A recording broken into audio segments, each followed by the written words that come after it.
Imagine the beginning of 1945.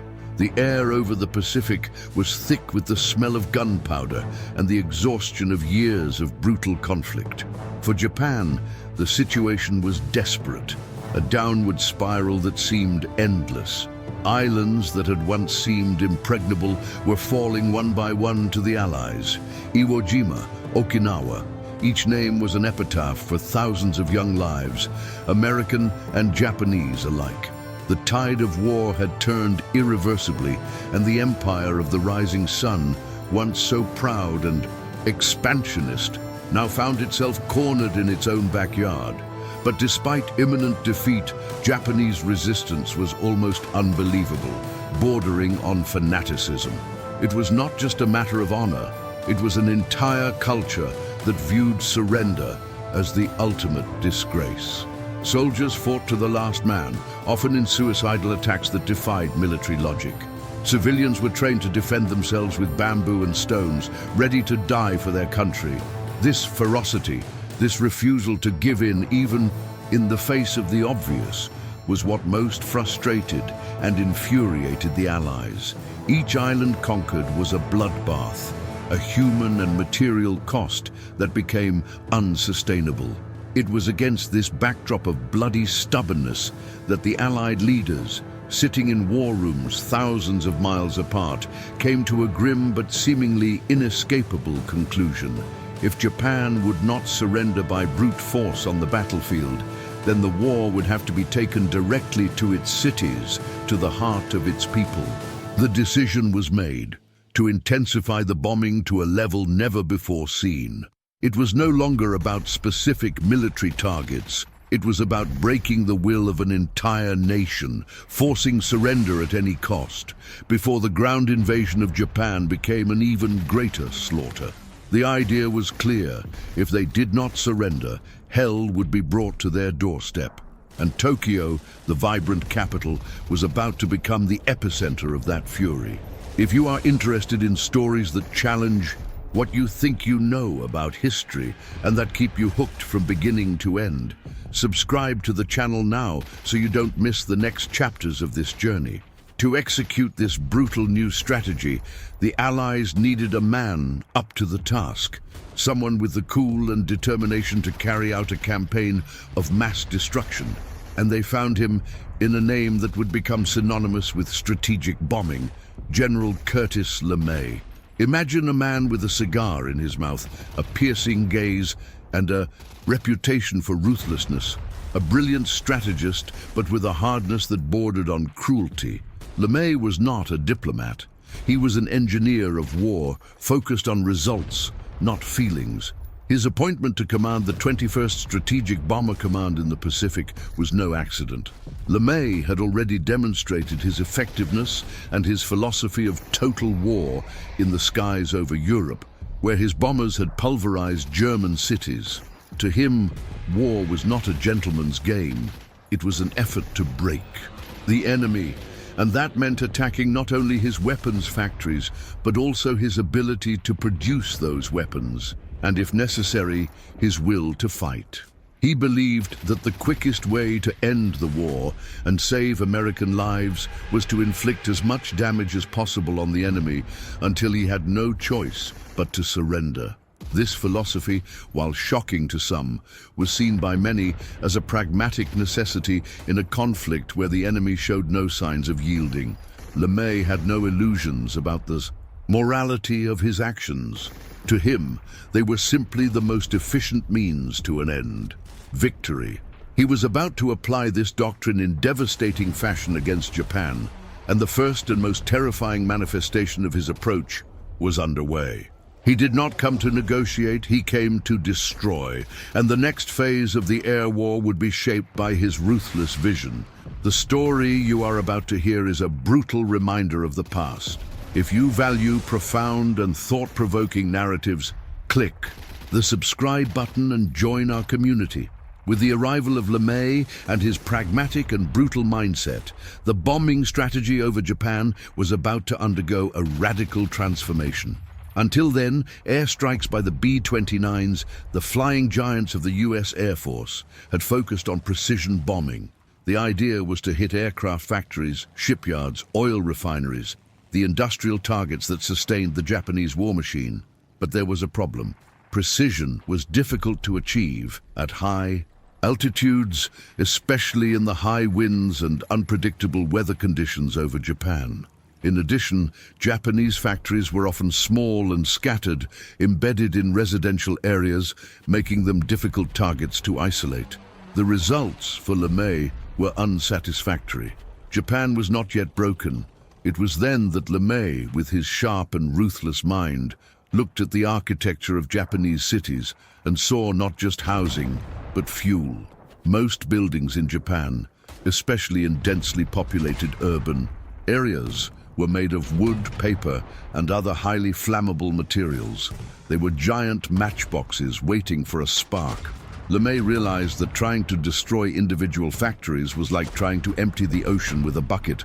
It was far more effective to set the entire city on fire, destroying not just the factories, but also the workers' homes, the small businesses that supported them, and crucially, the morale of the population. The new tactic was simple in its brutality: mass incendiary, bombing. Instead of high explosive bombs, the B-29s would be loaded with thousands of small incendiary bombs, many of them containing napalm, a gelatinous substance that sticks together and burns with hellish intensity. The idea was to create a fiery inferno, a conflagration so vast and uncontrollable that it would consume entire city blocks, turning cities into ashes. It was no longer about destroying military targets. It was about destroying the enemy's ability to live, to work, to resist. This was psychological warfare taken to the extreme, using fire as the ultimate weapon to break a nation's will. Japan was about to experience a new dimension of terror from the skies. If LeMay's new strategy was fire, then Tokyo was not just a target. It was the perfect canvas for his work of destruction. The Japanese capital, a vibrant and overcrowded metropolis, was, ironically, a city built to burn. Imagine Tokyo in 1945. It was not the steel and concrete skyscraper we know today. It was a vast urban tapestry of homes and commercial buildings made predominantly of wood, paper, and bamboo. The streets were narrow and winding, forming a dense maze where buildings crowded together, almost touching. It was traditional architecture, beautiful in its simplicity, but fatally vulnerable to what was to come. Think of Japanese houses of the time: thin wooden walls, tiled roofs that could easily be drilled, and rice paper partitions. Every dwelling was a potential tinderbox. And it wasn't just the wood, the furniture, the clothes, the stocks of charcoal and firewood. Everything was fuel waiting to be ignited. The city was a giant dump of flammable materials, spread out for miles and miles. In addition to the physical makeup, there was the population density. Tokyo was one of the most densely populated cities in the world. Millions of people lived crammed into these wooden neighborhoods, many of them in squalid conditions. This meant that when a fire broke out, there would be nowhere to easily escape. The narrow streets, barely wide enough for a car to pass, would become deadly bottlenecks, traps for those trying to escape. The firefighting infrastructure, while existing, was woefully inadequate to deal with a mass conflagration of this scale. Hoses would not reach, water pressure would be insufficient, and firefighters would quickly be overwhelmed. LeMay and his strategists knew this.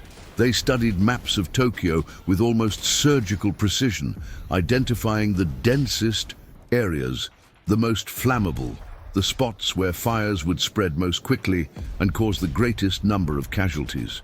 To them, Tokyo was not just a city, it was a strategic target, a vast pile of human and material fuel waiting to be ignited. The vulnerability of the Japanese capital was no accident. It was an intrinsic characteristic that made it the perfect target for the Allies' new and terrifying weapon: fire. The city was about to pay the price for its own architecture and density.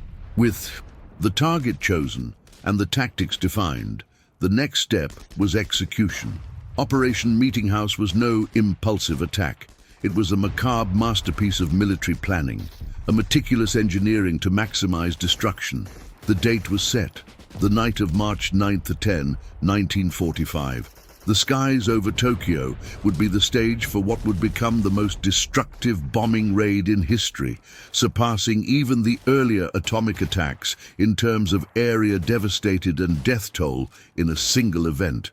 LeMay's strategists worked tirelessly, analyzing every detail. They knew that the B-29s, the flying superfortresses, were impressive machines, but for this mission, they needed to be adapted. The big innovation, and perhaps the coldest in its logic, was the decision to remove the bomber's defensive machine guns. Yes, you heard right. The guns that protected the aircraft from enemy fighters would be removed. Why? So that each plane could carry more bombs. Every ounce of weight saved meant more incendiaries, more napalm, more white phosphorus to drop on the city. It was a calculated gamble. Fly low, at night, to avoid detection by radar and fighters, and thus maximize the destructive payload. In addition, flight altitude was drastically reduced. Instead of the stratospheric altitudes of 30,000 feet or more, where accuracy was a challenge, B-29s would descend to around 5,000 to 8,000 feet. Flying lower meant greater accuracy in bomb delivery, ensuring that the incendiaries would hit their targets with devastating effectiveness. But it also meant greater risk to the crews, making them more vulnerable to Japanese anti-aircraft fire. However, for LeMay, the risk was acceptable, given the goal of annihilation. The crews were trained extensively. They weren't just dropping bombs, they were being instructed to create a firestorm. The first planes would drop white phosphorus bombs to mark targets and start small fires. Later planes, in successive waves, would drop thousands of cluster bombs, small packages that would burst open in mid-air, releasing dozens of small M69 incendiaries, each containing napalm. The goal was to saturate the area, ensuring that the fire would spread uncontrollably. The preparation was so meticulous that it even included studying the prevailing wind patterns over Tokyo at that time of year. They wanted the wind to be an ally, not an enemy, helping to spread the flames and create the firestorm effect they were seeking. Everything was being orchestrated to turn a city into an inferno, an act of war that would go down in history for its scale and brutality. The engineering of the Inferno was complete, and the countdown to Tokyo's longest night had begun. The night of March 9th to 10, 1945, was a night that for the inhabitants of Tokyo began like many others. Cold, dark, with the distant hum of war now a part of everyday life. But for American strategists, it was a perfect night. The weather conditions were ideal, almost as if nature were conspiring with LeMay's plan. The sky was clear, with no significant clouds that could obscure targets or hinder the bomber's navigation. This was crucial to the accuracy of the low-altitude strikes. But the most ominous and decisive factor that night was the wind. A strong, steady wind was blowing over Tokyo from the northwest. It was no gentle breeze. It was a strong wind, with gusts that could reach considerable speeds. To the planners of Operation Meetinghouse, this wind was a gift. They knew that once the incendiaries began to fall and the first fires appeared, the wind would act as a catalyst, an invisible force that would fan the flames, turning small fires into a gigantic conflagration. Imagine the scenario. The fire, once started, would be fueled by this relentless wind. The flames would be swept from house to house, from one block to the next, leaping across streets and alleys, creating a domino effect of destruction. The wind would not only spread the fire horizontally, but it would also intensify it, creating updrafts that would suck more oxygen into the flames, fanning them into an even more ravenous inferno. This combination of clear skies and high winds was a dream scenario for an incendiary bombing. It was the perfect recipe for a firestorm, a terrifying phenomenon in which multiple fires come together to create their own weather system. with cyclonic winds that suck air into the center of the Inferno, and temperatures so high that asphalt melts and metal buckles. Planners knew that under these conditions, the city would not just burn, it would be consumed, wiped off the map by a fiery fury few could have imagined. Nature that night seemed to have signed a pact with destruction, setting the stage for the tragedy that was about to unfold. As the wind blew mercilessly over Tokyo, setting the stage for all hell to break loose, the fleet of death approached. Hundreds of B-29 bombers, the flying superfortresses, towering machines of metal and power, cut through the night air. Not just a few dozen, there were more than 300 of these giant birds of prey, each loaded to the brim with its deadly payload of incendiaries. Imagine the scene. A squadron so vast that it stretched for miles into the sky. A dark and menacing formation, barely visible in the darkness of the night, but whose low, steady drone of engines was beginning to make itself felt. These planes, which normally flew at high altitudes to avoid anti-aircraft fire, were now descending dangerously low. The decision to fly between 5,000 and 8,000 feet was not just for accuracy, it was a statement of intent. It was to ensure that each bomb hit its target with maximum effectiveness, so that the fire could spread unchecked. At this altitude, the sound of the engines was louder, an ominous omen that was beginning to echo through the sleepy neighborhoods of Tokyo. To the few who were awake, or to those whom the sound dragged from sleep, it was a different noise, closer, more ominous than usual. The crews inside these B-29s were tense, but focused men. They knew the nature of the mission. Many had flown over Europe, witnessing the destruction of cities like Hamburg and Dresden. But this mission was different. The payload was different, the altitude was different, and the target was a city made of paper and wood. They could feel the weight of the bombs beneath their wings, the smell of fuel, and the anticipation of the destruction they were about to unleash. As the fleet approached, the first planes, the Pathfinders, were already in position. They were the scouts, the ones who would drop the first white phosphorus bombs, creating the glowing marks on the ground that would guide the waves that followed. The sky over Tokyo, once a dark canvas dotted with stars, was about to be torn apart by light and fire. The distant hum was turning into a growing roar, a sound that heralded the arrival of an unprecedented calamity. The city, oblivious to its impending doom, was about to be awakened by a nightmare from above, a nightmare that would turn its streets into rivers of fire and its houses into ashes. The fleet was over Tokyo, and all hell was about to break loose. The magnitude of this tragedy is something that history often tries to hide. If you believe that these stories need to be told and that the truth must come to light, please like and subscribe to support our work. The growing drone of the B-29's engines, which had previously been a distant omen, now turned into a deafening roar that tore through the stillness of the Tokyo night. To the locals, the sound was familiar, but its intensity and proximity were terrifying. Suddenly, the night sky, which had been nothing but darkness, began to be dotted with strange, bright lights. These were the first bombs, the white phosphorus bombs, dropped by the scout planes. They fell like evil shooting stars, exploding on impact with a blinding flash and releasing a sticky, incandescent substance that clung to everything it touched, burning with a brutal intensity that was almost impossible to extinguish. Those first explosions weren't just meant to destroy, they were meant to mark. They were the beacons of hell, the flashpoints that would guide the next waves of bombers. The acrid chemical smell of white phosphorus began to mix with the air, a harbinger of what was to come. Within minutes, small pockets of fire began to appear here and there, like open wounds in the city's skin. Wooden roofs began to smoke, then crackle, and within seconds, orange and red flames were licking at the structures, growing with terrifying speed.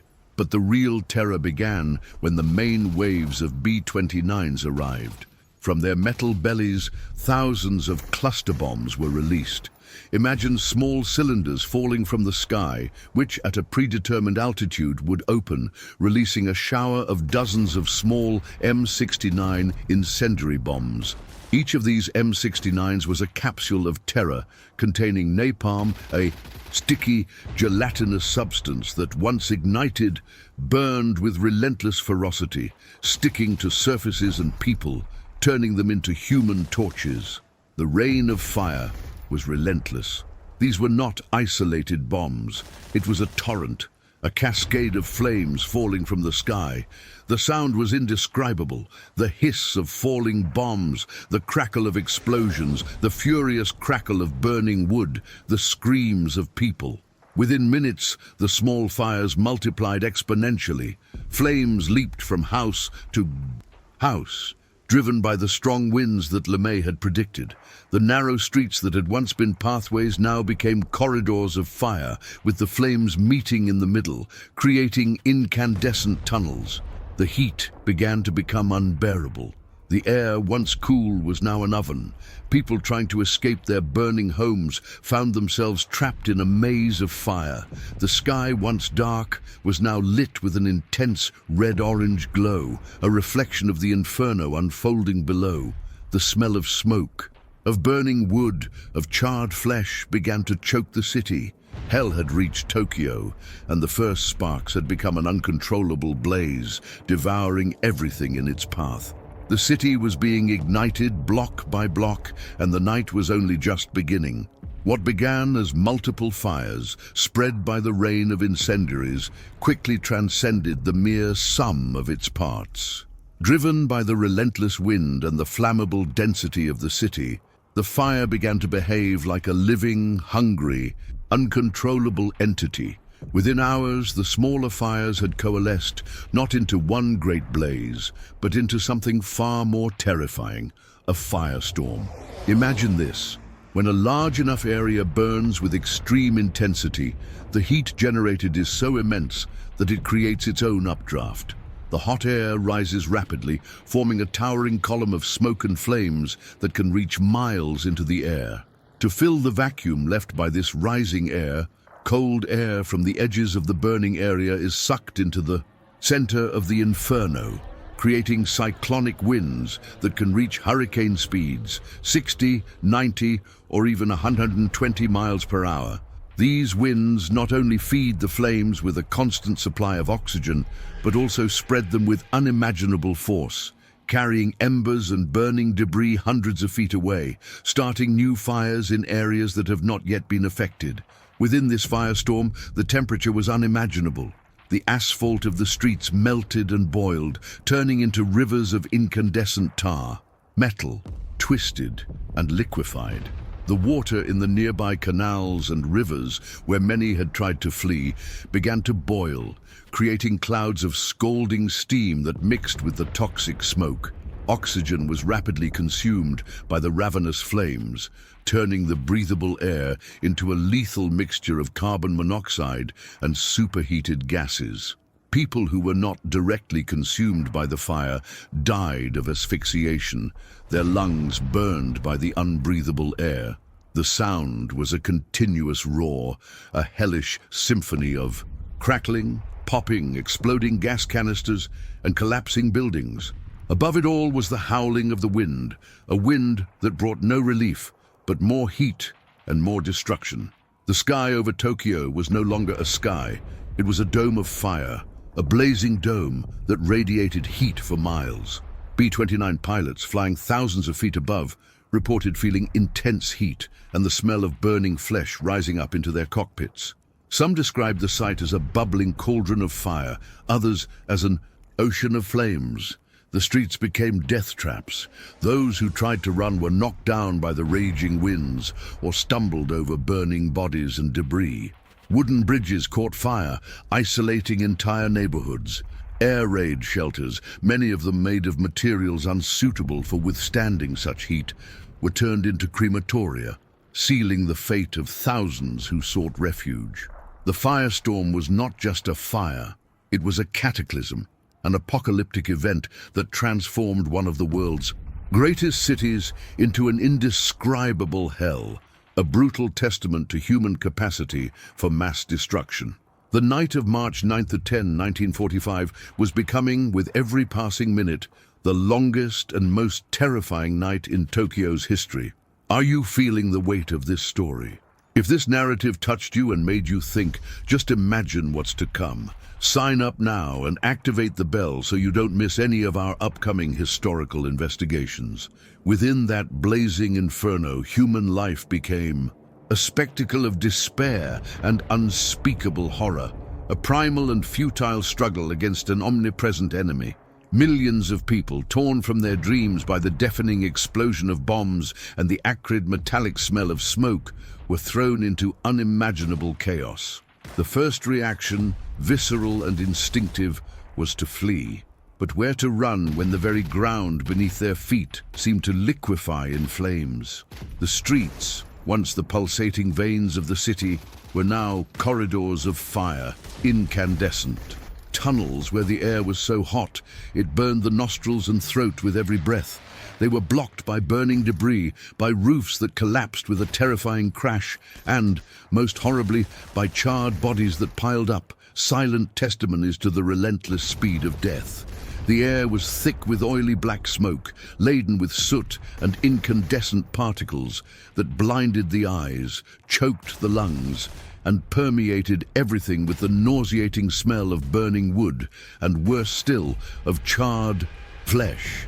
Imagine entire families, parents with faces contorted with terror, dragging small children who were crying and coughing, their fragile bodies already succumbing to the smoke.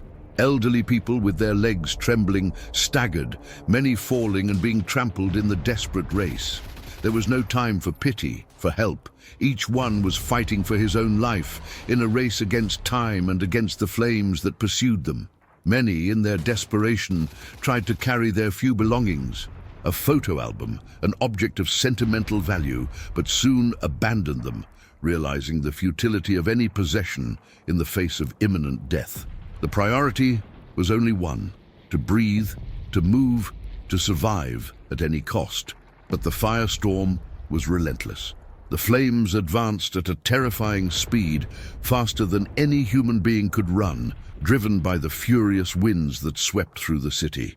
Those who managed to escape their burning homes found themselves on streets where the asphalt was boiling, where the heat was so intense that skin peeled off in giant blisters, where clothes caught fire from mere contact with the superheated air. People ran with their clothes on fire, transformed into human torches, their screams of agony lost in the deafening roar of the inferno, muffled by the incessant crackling of wood and the collapse of buildings.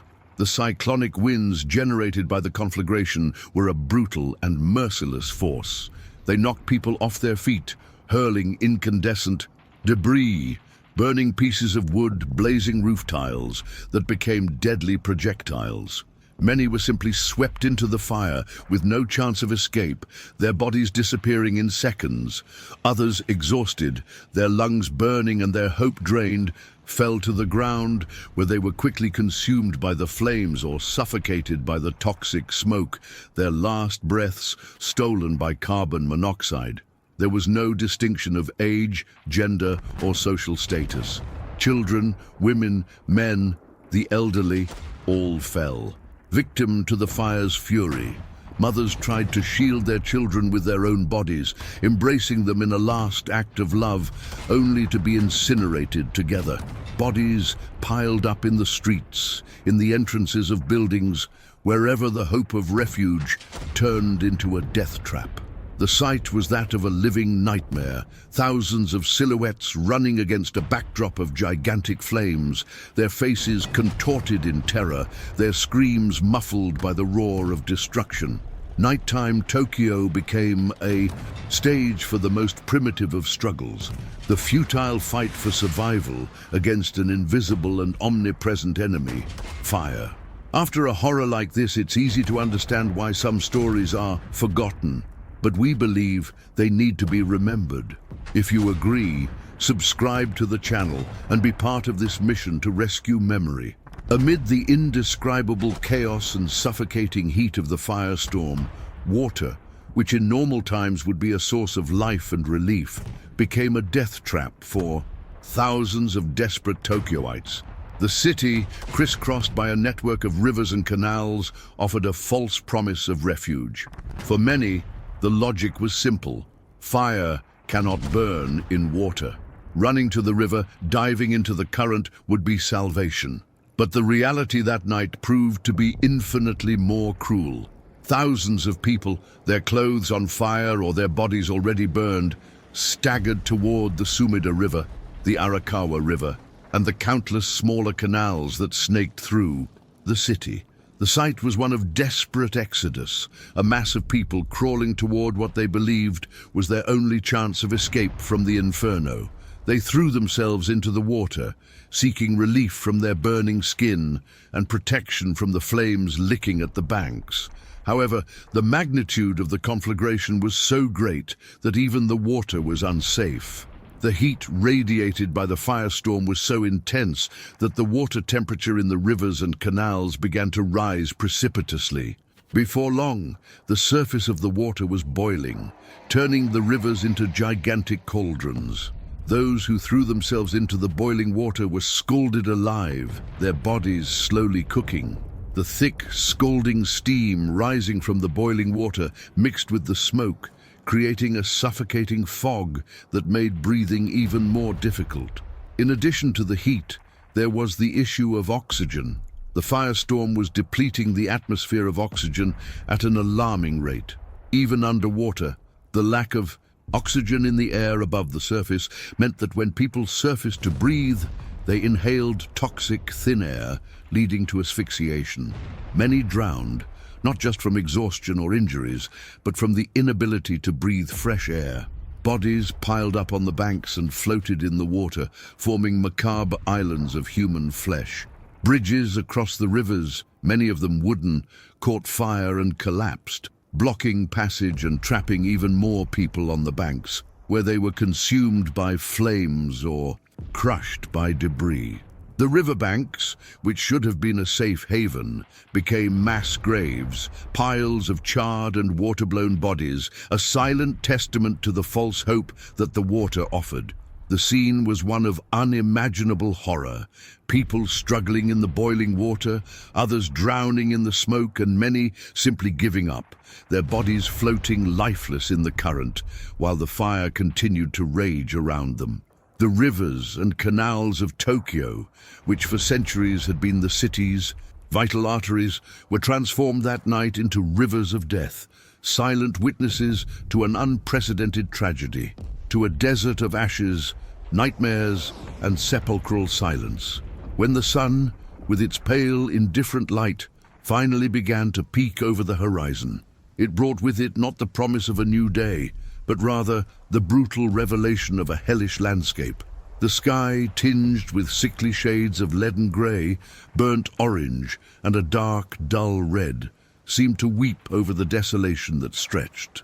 Below, the firestorm, a ravenous, relentless entity, had swept through Tokyo with a ferocity that defied human comprehension, a fury so absolute that it rewrote the very geography of the city, erasing it from existence as if it were a pencil drawing on paper that had been burned. Imagine an area of more than 40 square kilometers, an area that rivaled the size of many entire European cities, such as Paris or London, in its central area, razed to the ground. Where once stood hundreds of thousands of wooden and paper houses with their steep roofs and modest gardens, where vibrant shops flourished, noisy markets, schools filled with children's laughter, hospitals that promised healing, and ancient shrines that offered peace, now lay a wasteland of charred debris. It was a lunar landscape, a monochromatic expanse of smoldering rubble, where life had been wiped out. The wooden and paper structures, so vulnerable to the fury of napalm and white phosphorus, had disintegrated into dust and soot evaporated in the infernal heat, leaving behind only the memory of their existence. The few concrete or brick buildings that, by some dark miracle, still stood were like macabre skeletons, empty, their windows blown out, their walls blackened and cracked. Ghosts of a city that no longer existed, silent witnesses to an unspeakable tragedy. The sight was one of terrifying uniformity, a monotony of destruction that stretched as far as the eye could see. There was no longer any distinction between one street and another, between a residential block and a commercial area, between a verdant park and an industrial district. Everything had been leveled by the fury of the fire, transformed into a homogeneous layer of ash and rubble, a grey pall covering what had once been a vibrant metropolis. All that remained were the foundations of stone or concrete, outlining the ghostly outlines of buildings that had disappeared, like deep and permanent scars in the earth. Piles of twisted and melted metal, bicycles, cars, appliances, industrial machinery, were the only traces of a modern life that had been abruptly cut short, now unrecognizable, fused into grotesque sculptures of pain and despair, silent monuments to annihilation. The smell was unbearable, a nauseating, persistent mixture that clung to the air for days, weeks, perhaps months. An acrid combination of smoke, ash, burning metal, melted plastic, and, most disturbingly and indelibly, the sweet, pungent odor of charred human flesh. It was a smell that stuck in the throat, that invaded the lungs, and that refused to leave the memory. A thick, suffocating haze of smoke and dust hung over the city, obscuring the sun and turning the day into an eternal twilight. A grey veil that covered the desolation and muffled every sound. The landscape was lunar, desolate, and the silence was almost as terrifying as the roar of the fire. A sepulchral silence, broken only by the occasional crackle of a fire, the rustle of ash blown, by the wind or the distant, desperate groan of a survivor. It was a brutal, silent testament to the destructive capacity of modern warfare, a monument to annihilation. The scale of the destruction was so vast that it was difficult to process, to comprehend in its entirety. More than 250,000 buildings had been completely destroyed, not just damaged, but reduced to nothing, wiped off the face of the earth. Millions of people were left homeless, their lives turned upside down in a single night. With nowhere to go, nothing to wear, nothing to eat, they wandered aimlessly through the rubble, their faces soot-stained and their eyes empty, searching for loved ones, for any sign of life, for anything that might have survived the Inferno.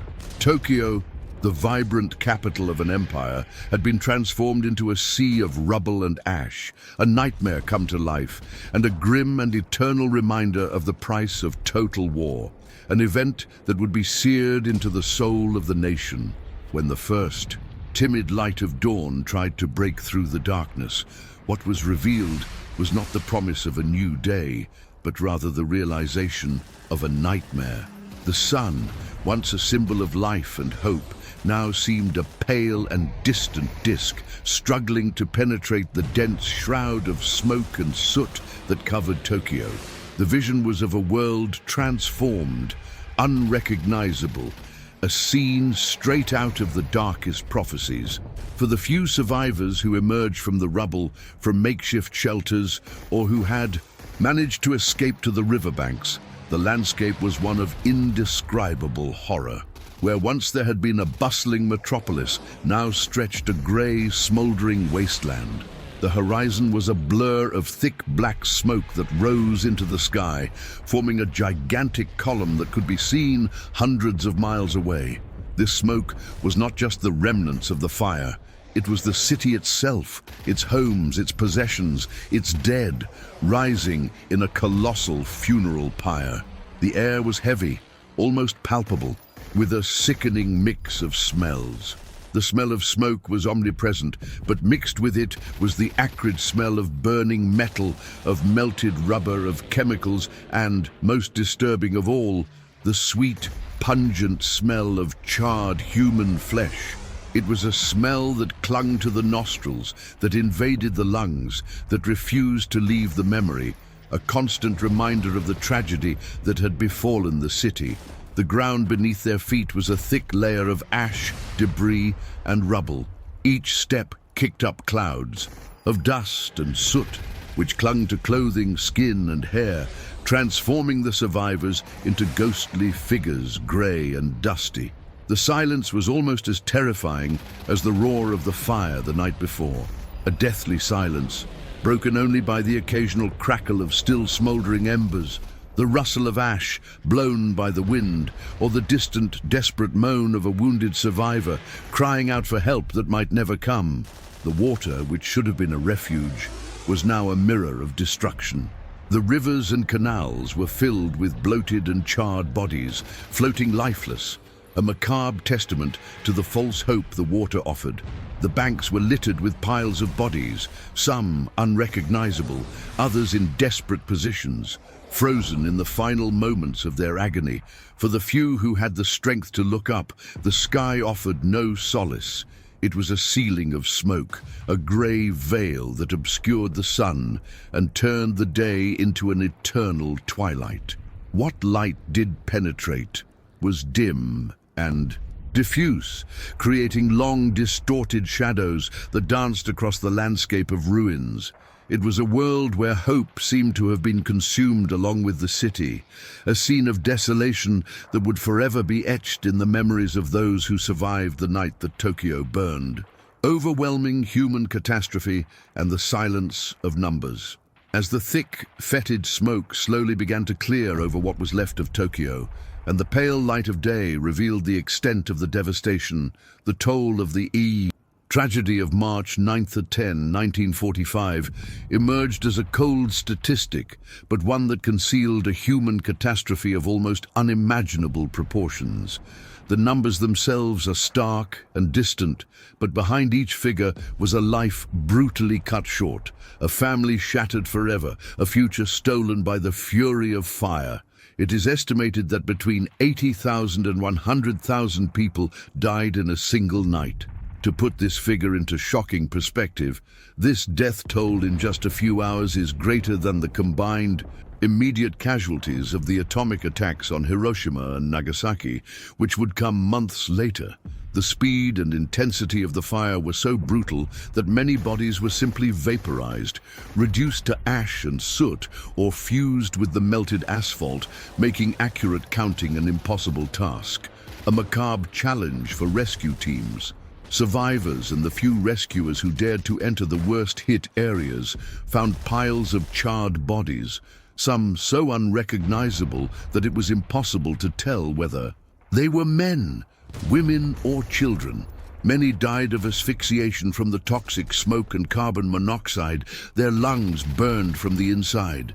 Others were scalded alive in the boiling water of rivers and canals, their screams muffled by the steam and the roar of the fire. Countless people were incinerated where they were, in their homes, in their beds, in the streets, without the slightest chance of escape, taken by surprise by the overwhelming speed of the conflagration. In addition to the dead, the number of injured was equally appalling. Approaching 500,000 people, hundreds of thousands of people suffered severe second and third degree burns, many of them disfiguring and incapacitating for the rest of their lives.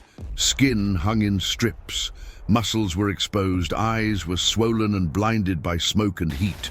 Makeshift hospitals were set up in schools, temples, and any structure that was still standing, but the city's medical infrastructure had been pulverized. Resources were extremely scarce. There were not enough bandages, antiseptics, painkillers, much less blood for transfusions. Doctors and nurses, many of them injured or with their own families missing, worked tirelessly, often without anesthesia, in the face of a sea of human suffering, doing what they could with what they had. Burns, smoke inhalation, and subsequent infections caused deaths for weeks and months after the attack, prolonging the city's agony. And as if the loss of life and horrific injuries were not enough, Operation Meetinghouse left a deep social and humanitarian scar. Millions of people were left homeless. More than 1 million Tokyo residents lost their homes, their belongings, their memories, their entire lives were reduced to nothing in a matter of hours. These people, now refugees in their own city, wandered aimlessly through the rubble, their faces covered in soot and their eyes empty, searching for shelter, food, and water. The hopelessness was palpable. Schools, temples, partially intact factories, and any structure that could still provide a roof over their heads were transformed into makeshift shelters, overcrowded, unsanitary, and lacking in basic hygiene conditions. The city's infrastructure, public transport, communications, basic sanitation, was in total collapse, making any relief and organizational efforts difficult.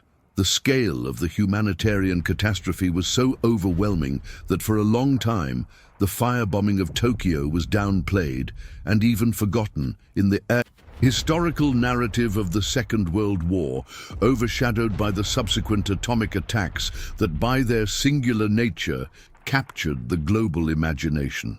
Yet, in terms of the mass destruction and loss of life in a single aerial event, the night of 9–10 March 1945 in Tokyo remains one of the darkest and most devastating chapters in the history of warfare, a brutal and unforgettable reminder of the human cost of total war and of humanity's capacity to inflict suffering on an unimaginable scale.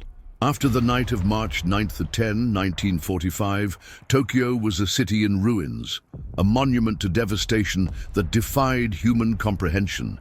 The human and material toll was staggering, far surpassing in many ways the immediate effects of the atomic attacks that would follow. Yet, despite its magnitude and the unspeakable horror it caused, the firebombing of Tokyo and of other Japanese cities such as Nagoya, Osaka, and Kobe often occupies a secondary, almost marginal place in the collective memory of the Second World War, persistently overshadowed by the events of Hiroshima and Nagasaki. The question that resonates is, why was an event of such magnitude, one of the greatest human catastrophes in a single day, somehow forgotten or relegated to a secondary place in the vast tapestry of history? First, the unique and unprecedented nature of the atomic bombs played a crucial and almost hypnotic role.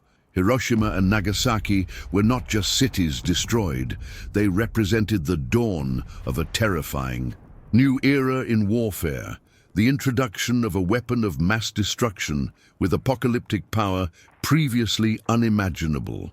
The novelty, the scale of instant annihilation, and the potential for global annihilation of nuclear energy captured the global imagination and fear in a way that conventional bombings, devastating as they were, simply could not. The atomic bomb was a clean weapon in its execution. No need for hundreds of planes and thousands of bombs to achieve its intended purpose. And its psychological, political, and moral impact was immense, marking the end of the war and the beginning of the nuclear age. The horror of Tokyo, although greater in terms of death toll and area destroyed, was the result of an accumulation of conventional attacks, which paradoxically made it less spectacular or unique in the global historical narrative. It was a tragedy of scale, not of technological novelty. Second, there was a complex issue of post-war narrative and propaganda, especially on the part of the Allies. For the United States, the atomic bombings were quickly justified as the necessary and inevitable means of forcing the Japanese surrender and, crucially, preventing a ground invasion of Japan that was estimated to cost millions of American and Japanese lives. The narrative of the bomb that saved lives took hold and became a cornerstone of the moral justification for the war. Firebombings, on the other hand, were much more difficult to justify morally, given their indiscriminate nature and explicit focus on the destruction of densely populated civilian areas. While the doctrine of total war aimed to break the enemy's morale and industrial capacity, openly admitting an intention to incinerate civilians en masse, was problematic for the image of liberators and defenders of democracy that the Allies sought to project. Thus, the focus was conveniently shifted to the miracle weapon that ended the war, relegating the horrors of firebombing to a footnote. Furthermore, the very nature of the destruction contributed to its oblivion. In Hiroshima and Nagasaki, the cities were pulverized by a single explosion, but the shadows of bodies imprinted on the concrete and the stories of the hibakusha, bomb survivors, with their unique scars and lingering illnesses, became powerful and tangible symbols of the nuclear tragedy. In Tokyo, the destruction by fire was so complete that many bodies were reduced to ash or even vaporized, and the landscape became a homogeneous wasteland of rubble.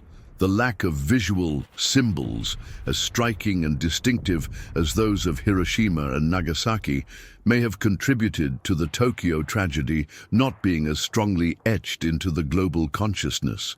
Destruction by fire, although more lethal in Tokyo, was seen as a more common death in wartime, in contrast to the nuclear death that was unique. In Japan, the memory of the Tokyo bombing is, of course, much more vivid and painful. It is an event that profoundly shaped the nation's psyche and its views on war and pacifism. Yet even domestically, the complexity of positioning itself as a victim of indiscriminate bombings, while the country was also a brutal aggressor in other parts of Asia, committing atrocities on a large scale, adds layers of nuance and at times silence to the way this memory is processed and presented. There is a tension between the suffering experienced and the historical responsibilities. The legacy of the firebombing of Tokyo is, thus, multifaceted. It is a grim reminder of the brutality of total war, the dehumanization of the enemy, and the human capacity to inflict suffering on an unimaginable scale. It is a story that deserves to be told and remembered with the same prominence as other events of the Second World War, not to assign blame in simplistic terms, but to understand the depth of the horror that war can generate, and to ensure that the lessons learned from that night of fire about the indiscriminate destruction, civilian suffering, and moral consequences of war are never truly forgotten. It is the story of a city that burned, of a people who suffered immensely, and of an event that, despite its overwhelming magnitude, has long remained in the shadows of history, waiting to be fully acknowledged. Epic conclusion, echo from the ashes, a warning for eternity. And so, we come to the end of this dark but necessary journey through the longest and most terrible night in Tokyo's history.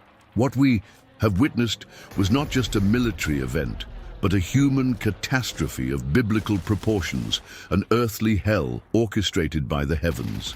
The night Tokyo burned is not just a chapter in the Second World War.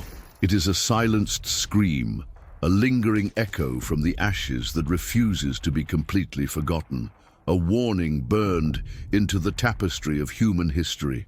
We have seen how the hopelessness of a protracted war and the fierce resilience of a nation led to the adoption of brutal tactics. Personified by the ruthless figure of General Curtis LeMay, we have witnessed the strategic callousness that transformed a vibrant metropolis built on the ephemeral beauty of wood and paper into a perfect target, a vast pile of human fuel waiting for a spark. Operation Meetinghouse was no accident. It was an act of meticulous engineering in which every detail, from the removal of the B-29's machine guns to the choice of flight altitude and the forecast of winds, was calculated to maximize destruction. We felt the growing drone of the bombers, the omen of approaching death, and the terror that set in when the first incendiary bombs fell, lighting the city like a giant fuse. We plunged into the heart of the firestorm, an apocalyptic phenomenon where multiple fires merged into a single inferno, generating cyclonic winds and temperatures that melted the asphalt and vaporized life. We witnessed the desperation of the population, the futile struggle for survival in streets that became rivers of flames, and the false hope of water, which turned into a death trap, boiling and suffocating those who sought refuge. We contemplated the massive destruction, the lunar landscape of ash and rubble stretching for miles, a silent testimony to the annihilation. And finally, we confronted the toll of the tragedy. Tens of thousands dead in a single night, hundreds of thousands injured, millions homeless. Numbers that, by their scale, should have etched this event indelibly into the global consciousness. Yet as we have explored, memory is selective, and history is sometimes written by the victors and shaped by novelty. The terrifying singularity of the atomic bomb, with its power of instant annihilation and its psychological impact, overshadowed the conventional brutality of firebombing. The narrative of the bomb that saved lives was superimposed on the horror of a city incinerated, and so the night Tokyo burned became the forgotten bombing, an event that, despite its magnitude, remained in the shadow of other milestones of the war. But forgetting does not erase the truth. The ashes of Tokyo still whisper the story of immense suffering, of a city consumed by fire, and of lives taken in an act of total war. This narrative seeks not to place blame, but to illuminate. It seeks to rescue from the shadows of history an event that, in its scale and moral implications, is as relevant as any other to our understanding of war and humanity. May the story of the night Tokyo burned serve as an eternal reminder, a reminder that war, at its most brutal, makes no distinction between combatants and civilians, between factories and homes. A reminder of the incalculable cost of dehumanizing the enemy and seeking victory at any cost. May the echo of Tokyo's ashes resound in our hearts and minds, not as a cry of despair, but as a solemn warning. May humanity, in its quest for power and domination, never again allow such hell to be unleashed upon the earth. May the memory of those who perished on that night of fire inspire us to seek paths of peace, understanding and compassion, so that Tokyo's story will forever be a lesson, not a portent. And so we come to the end of this dark but necessary journey through the longest and most terrible night in Tokyo's history. What we witnessed was not just a military event, a cold and calculated strategic operation, but a human catastrophe of biblical proportions, a heaven-orchestrated earthly hell where life and civilization were reduced to ashes in a matter of hours. The night Tokyo burned is not just an isolated chapter of the Second World War.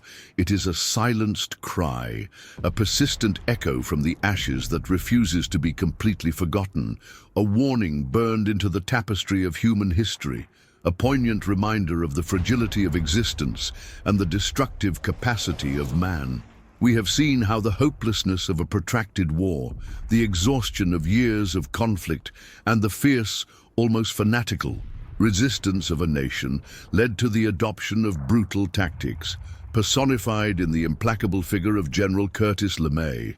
We have witnessed the strategic callousness that transformed a vibrant metropolis, with its traditional architecture and dense population built with the ephemeral beauty of wood and paper, into a perfect target, a vast pile of human fuel waiting for a spark. Operation Meetinghouse was no accident. It was an act of meticulous engineering, where every detail, from the removal of the B-29's machine guns to maximize bomb load, to the choice of flight altitude to ensure devastating accuracy, to the forecast of winds to fuel the conflagration, was calculated with terrifying precision to maximize destruction and terror. We felt the growing drone of the bombers, the omen of approaching death, and the terror that set in when the first incendiary bombs fell, lighting the city like a giant fuse, turning homes into furnaces. We plunged into the heart of the firestorm, an apocalyptic phenomenon where multiple fires merged into a single inferno, generating cyclonic winds that howled like demons and temperatures that melted asphalt, vaporized water, and consumed life itself. We followed the desperation of the population, the futile struggle for survival in streets that became rivers of flames, and the false hope of water, which turned into a death trap, boiling and suffocating those who sought refuge, their bloated and charred bodies floating like silent witnesses. We contemplated the massive destruction, the lunar landscape of ash and rubble stretching for miles, a silent testimony to total annihilation.